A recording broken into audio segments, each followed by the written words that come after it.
Hi, everybody. Look, it's us, the Killer Author Club. we're down a person right now. We're not sure whether she's going to show up, but we're hoping she will. Okay, so this is another episode of the Killer Author Club, and we're here with the one and only, maybe, Megan Goldin, all the way from Australia. If not, we're going to be here with you guys. We have tons to talk about, so grab your cocktail, your list of questions for Megan, or perhaps us at this point, and sit tight. We will see you on the flip side. Thought you really loved me, guess I was wrong. Thought you'd never leave me, guess I was dumb.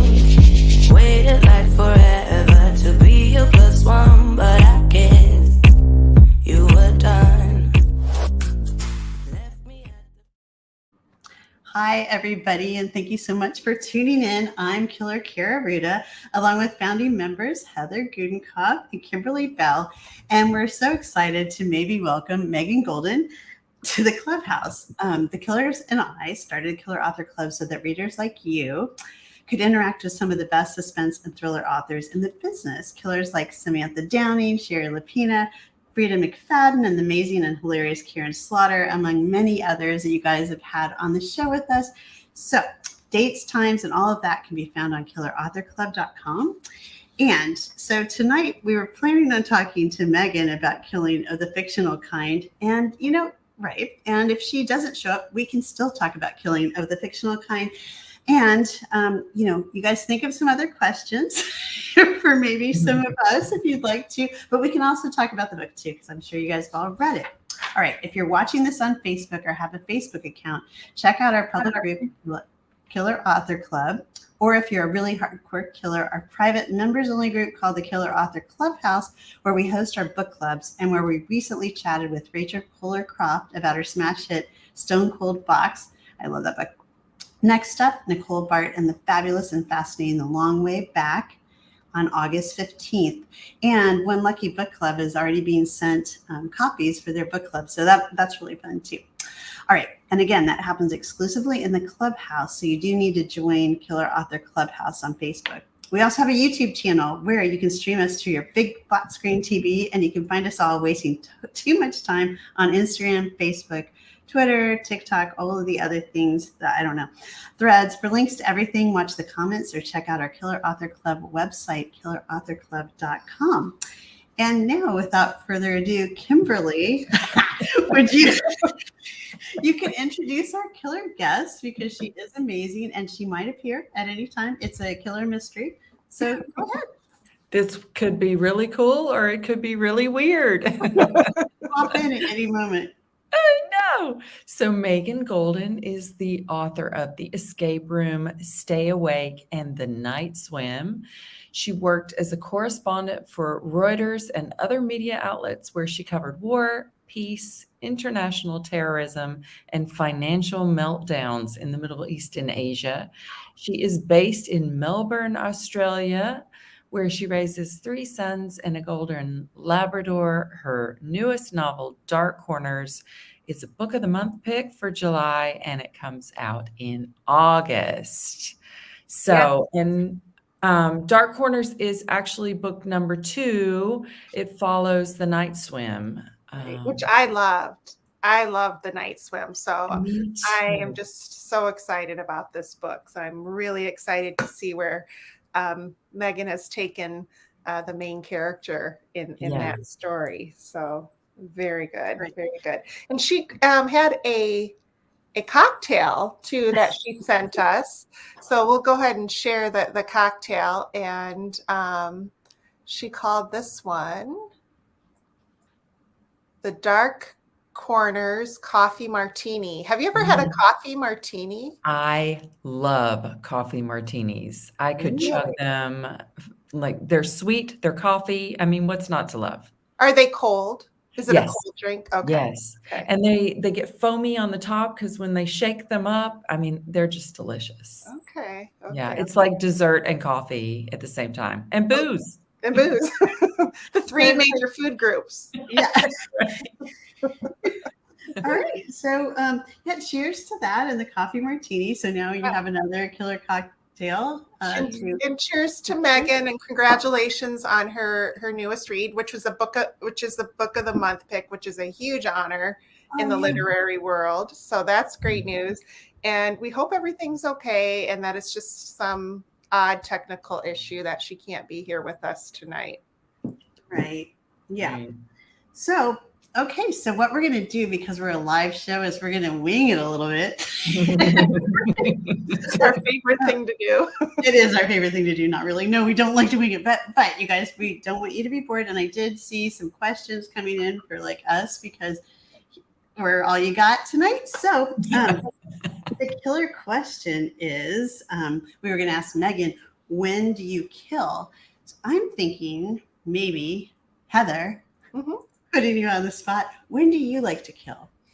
You know, when I get asked this question, I'm kind of embarrassed, because all these, great authors, they're all like get up at the crack of dawn, like the 6 a.m. Writers Club, or they work late into the night. I do not get up early, and I do not stay up late. So I'm a smack dab in the middle of the day kind of writer. There's nothing, exciting or fancy about that. I kind of have my little routine. I get my drink, my water for the morning. Your coffee martini. Get my little routine, and I write. And, it also for me depends on what part of the project I'm in. So, that brainstorming time of planning a book can be anytime, it's in anywhere.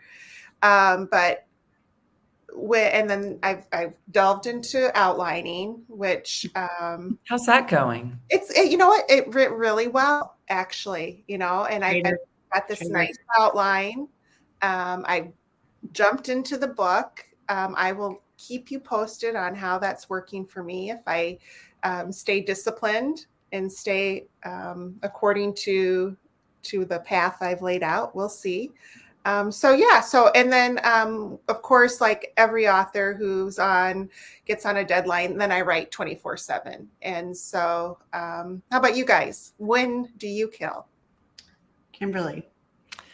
So I am a very early morning killer. I like to wake up, I walk the dogs, get my coffee, I do a quick run through my emails and socials, and then I write. So I am usually 8 to 12 killer, and then I break for lunch. And then I kill some more in the afternoon until I hit my word count. But yeah, mornings is my thing.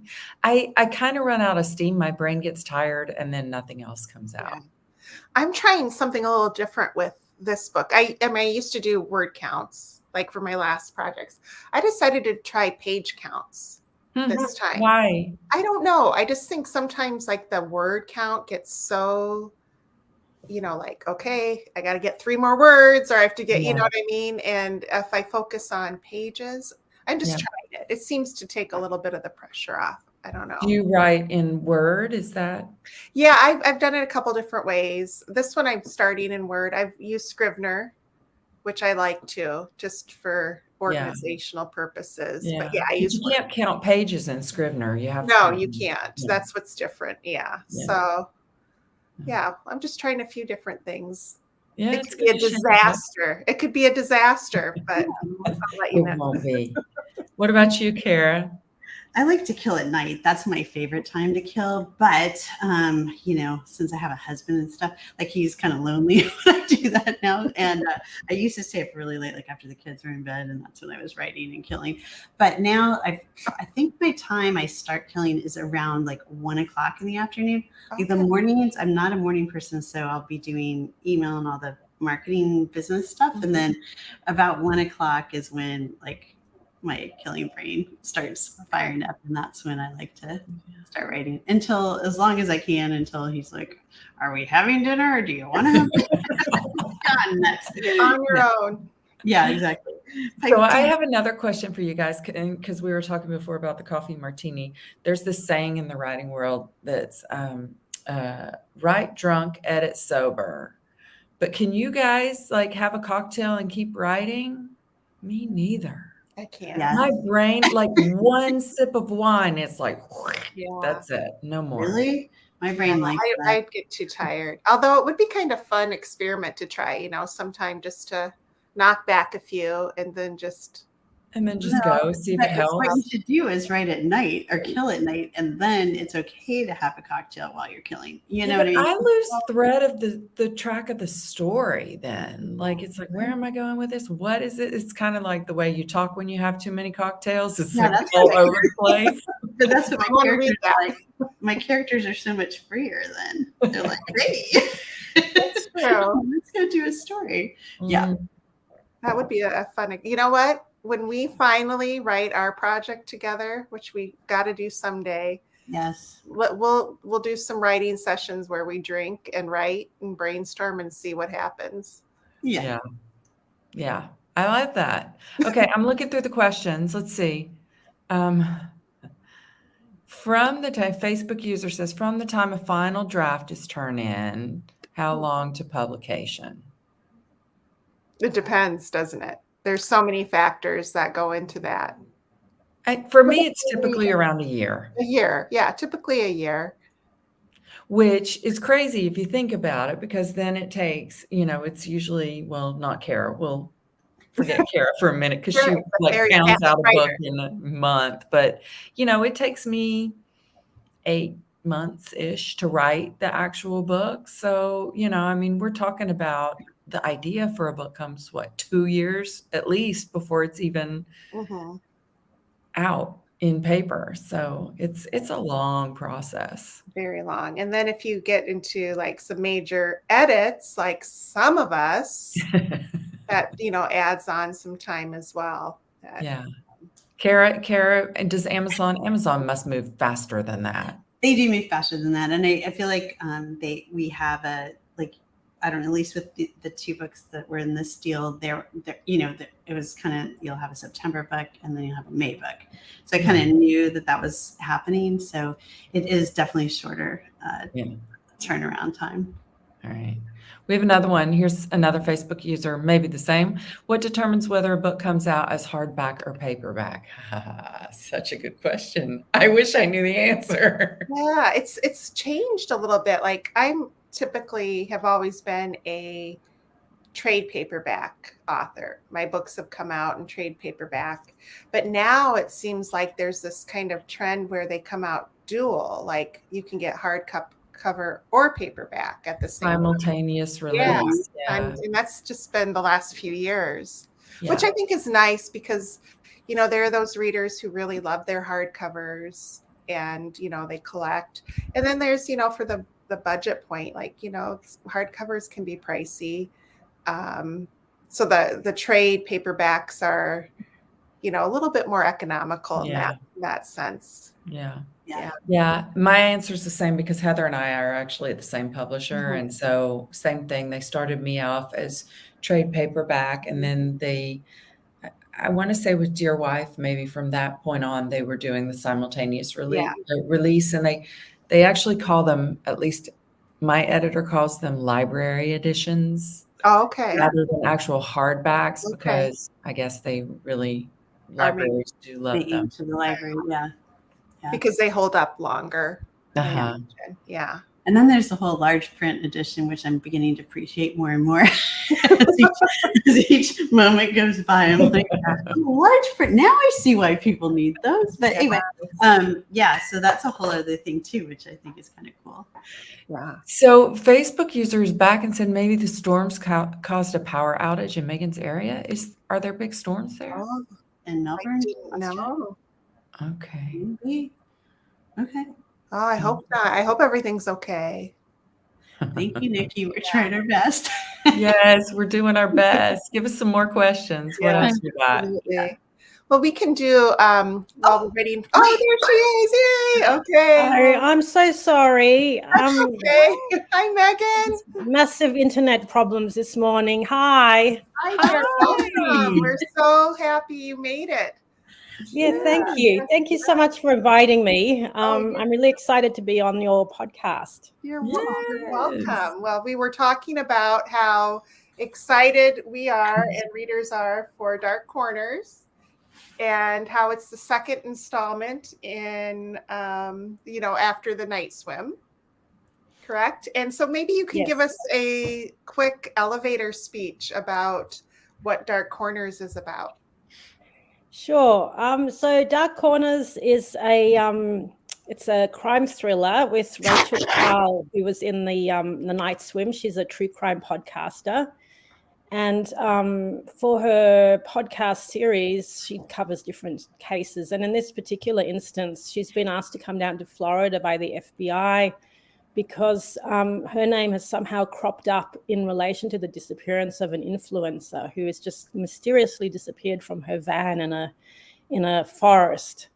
And Rachel's being asked to speak to a prisoner in jail who may have information about the disappearance and who happens to be an obsessive fan of hers as well. It sounds amazing. Very creepy. Good. Yeah. And Karen Slaughter calls Dark Corners a gripping story that is equal parts shocking, unnerving, and thrilling. Goldin takes the true crime trope to new and unexpected territory. Publishers Weekly gave the book a starred review and said outstanding. Goldin's thriller casts a searing light on small town politics. Dark Corners got another starred review from Booklist, who said Goldin's prose is inviting, at times electrifying, always sensitive, and dealing with hot button issues. Well done. So, Megan, congratulations on all that. You are on the Killer Author Club, so we always ask the killing question, which is, when do you kill? Fiction. If we're talking about my writing, I whenever I can squeeze it in between being my children's chauffeur, personal chef, laundry woman, and whatever else it is I do. I try and write during the day when the kids are at school, but my kids are now getting a bit older and their school hours are becoming a little less, when they, I've got one in university now and I've got one who's sort of towards the end of high school. So they come and they go a bit, which is starting to really annoy me. Yeah, I just hard to get in that groove of writing, right? Yeah. When you're all coming in at different times. Yeah, I really need to write in complete silence. Like I just can't have any distraction, and I'm the same. Yeah, and I can't have people even in the house. We kind of have an echoey house, and so if I'm working, and then you sort of hear, the floorboards creaking or doors closing or whatever. That's so interesting. Yeah. I have to have noise. I have to have noise when I write. Kara, how about you? Quiet. I have to have quiet. I'm the same way. Yeah, like, is that a kid coming in the door? I'm going to kill it. No. What are you doing here? Hi, it's so good to see you. I actually have. I got them I started using them during. We had a very long lockdown. I live in Australia. We had a very long lockdown and homeschooling the kids, and it was a nightmare. And I was working a lot in the car, which sounds ridiculous, but it was the only quiet place I could find. But it stopped being quiet because the neighbors next door, because everyone was in lockdown, they started working from their front garden, which was on the other side of the fence. So I was in the car and then they'd start coming and doing their work calls and I couldn't concentrate. So I actually went and I got a pair of construction worker headphones. Oh, okay. And you put them on and it's just total quiet. You can't hear a thing. And I actually like them. I even use them now sometimes. Yeah. They're quite good, yeah. I did that too during the pandemic. The noise canceling headphones. Exactly, yeah. So these ones are like construction workers for drilling, and they're bright orange. Yeah, I like that idea. Those are probably even better. Yeah, because I can still hear things every once in a while coming through. But construction worker, that's awesome. Very cool. Yeah. I have headphones too, like the noise canceling, not the construction ones. But that's the only way sometimes when there are too many people in my house. I'm like, yeah. So where did the idea for like the true crime podcast come from? I mean, I know it's super popular. Are you a big fan of those? Is that something that you listen to a lot? Yeah, I do. I actually haven't listened lately. I've been sort of there's just only so many hours in the day. But I am a big fan of podcasts generally and the true crime ones. I mean, I listen like everyone else to Serial, for example. I guess in some ways that inspired the Rachel Krall character. I was a journalist for a long time, and it's still my passion. And so I like the whole investigative nature of being able to investigate a crime and go into it in a lot of depth and in a lot of layers. And so that's what Rachel Krall does with her podcasts. And it sort of came when I started doing the night swim, because the night swim, it looks at a case of a sexual assault, of a rape of a teenager, and the court case that follows that affects the entire town. And Rachel comes into that town to cover the case. And so when I started writing that, I don't plan really. I just sort of start writing about things that interest me, and then I get caught up in the story. So I think as I was writing that, I kind of invented Rachel, because I just thought it would be a really nice way to tell that story through the eyes of a podcaster who's covering the trial and give an interesting perspective. And I loved the character, and I got, a lot of people writing to me saying that they really liked Rachel and they wanted to see more of her. So I thought, well, why not? But I didn't want to just write anything. So I kind of waited a bit, and I wrote a book called Stay Awake last year. And then when I sort of had the idea for Dark Corners, I started writing it. And again, it's another Rachel Krall sort of investigation podcast story, but it's a little bit different from the night swim. It's not a court case. So I tend not to want to repeat myself in my writing. So, I mean, I could envisage doing more court case sort of, stories in the future, but I like to mix things up a bit. Sure. But I loved writing, for the night swim, the trial and everything. It was like, for me, I was like seventh heaven, because I've always wanted to write a thriller with a court case in it, and my dad was a lawyer, so I guess I would have had that. There you go. Yeah, but it was just nice with Dark Corners to get Rachel to do something else in a different location and a completely different type of story as well. And Yes. I see how she's grown as a character too. And so this one is set in Florida, correct? And so Yes, did you travel to Florida, or do you, why did you choose to set the story there? Well, I lived in Florida quite a while back, so I don't know, it just worked for me. I think initially it was actually in a different location, and it didn't quite work, that location. And I was like, you know what, this could work in Florida. So Isn't it funny sometimes if you like switch a location or even just a name of a character, all of a sudden it comes alive in your head, and then it all of a sudden works? Yeah, it just needs to gel, and sometimes you just have to play around with it. And you write up these sort of in these these sort of dead end alleys, and you're like, okay, that's not going to work, and you go back, and then you kind of realize a different way of doing it. And I think that's kind of how Rachel Krall came about too, because when I wanted to write the story of the night swim, it was such a difficult story to write, and it just made so much sense to write it through, with Rachel as the protagonist. Yeah. And it was so beautifully written. It was such a tough subject matter, but so beautifully written. I mean, the story just really resonated. And as you said, readers love the Rachel. And so do you think you'll have another Rachel story for us, or next time around? No, I do. I have some ideas, and I really like Rachel as a character, and I get her, because I worked in journalism for a long time, and so I really understand her world and her way of thinking. So, and I love being able to write the podcast chapters as well. I think it's just a really interesting sort of narrative tool. So, and it kind of gives her a voice that she wouldn't, a character wouldn't normally be able to have a voice as sort of distinct as the one that she has in her podcast chapters. Yeah. It's a great technique. And now, do you plot these out, or are you a pantser, or how do you write? Oh, I'm a pantser. I hate the way I my writing style because because it's just, first of all, it's highly stressful. Start writing and you never quite know what's happening, and second of all, you know, you line up, like I said before, you line up going up sort of these dead end valleys and having to then sort of take a week or a month of work and bin it and start again. But I find that if I would like to have a little bit more, what's the word, discipline in my, you know, when I plan these things. I would like to have a little bit more planning. But what I found is that often my stories go in directions that I could never have imagined if I had sat down and planned the whole thing out from the beginning.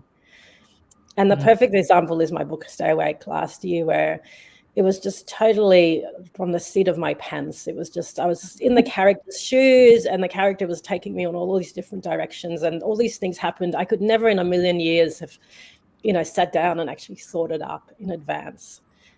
So there definitely are the advantages of writing in that way, but it's more stressful and it can be, you know, you end up wasting time sometimes going in the wrong direction. And yeah.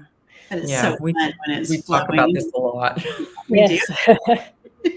Yeah, it's so fun when your character's like taking you on the adventure and you're just going along for the ride. That's the best part. Yeah, I think that there's something to it because you don't know what's happening yourself as a writer. So if you don't know what's happening, that creates so much, you know, so much tension, suspense for the readers because, you know, literally I have no idea what's happening next. So yeah. I know, I agree. I think that's so fun.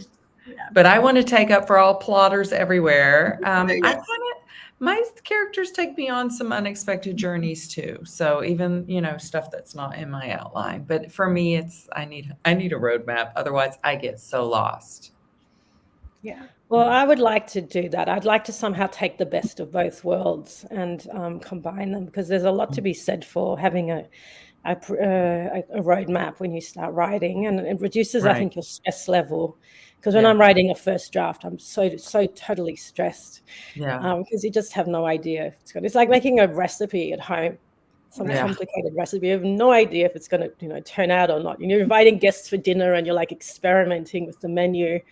It's not an easy way to do it. No, I need to be prepared. Okay, so Niels has a question.